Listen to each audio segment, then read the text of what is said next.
மயான கொள்ளை தமிழ்நாட்டில் பல இடங்களில் கொண்டாடுறாங்க. தமிழ்நாட்டை தாண்டி கர்நாடகாவில் கேஜிஎஃப்ல மயான கொள்ளையை எப்படி கொண்டாடுறாங்கன்னு பாருங்க.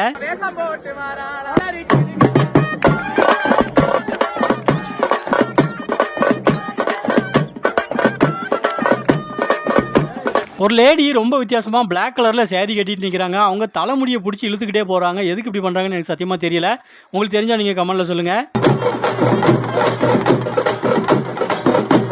ஒரு பெரிய உருவ பொம்மை செஞ்சு வச்சுருக்காங்க. இதுக்கிட்ட வந்து ஆக்சுவலாக வேஷம் போட்டவங்க ஒரு 4-5 பேர் தான் இருக்காங்க. அதில் ஒருத்தர் மட்டும் இந்த பொம்மை மேலே ஏறி நிற்கிறாரு. அதுக்கப்புறமா கையில் இருக்கிற சூளத்தை வச்சு குத்துறாரு.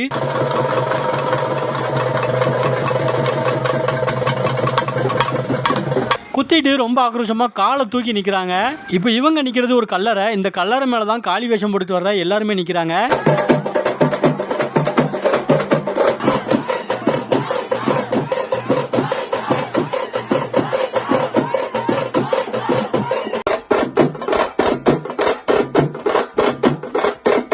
எல்லாருக்குமே இந்த ஒரு சந்தேகம் இருந்திருக்கும். இப்போ கர்நாடகாவில் மயான கொள்ளை நடக்கிறதுனால கன்னடத்துக்காரங்க அவங்களாம் சேர்ந்து இந்த மயான கொள்ளையை கொண்டாடுறாங்களா அப்படிங்கிற சந்தேகம் இருந்திருக்கும். மயான கொள்ளை வந்து ஒரு தமிழ் பண்டிகை. கர்நாடகாவில் இருக்கிற கன்னடம் பேசக்கூடிய நம்ம தமிழ்காரங்க, தமிழ் மக்கள் எல்லாருமே சேர்ந்து அவங்க நடத்தின திருவிழா தான் இது. ஆனால் இதில் நிறையா கன்னடத்துக்காரங்களும் கர்நாடகாவையே பூர்வீகமாக கொண்டவங்களும் அதில் நிறைய பேர் இருக்கிறாங்க.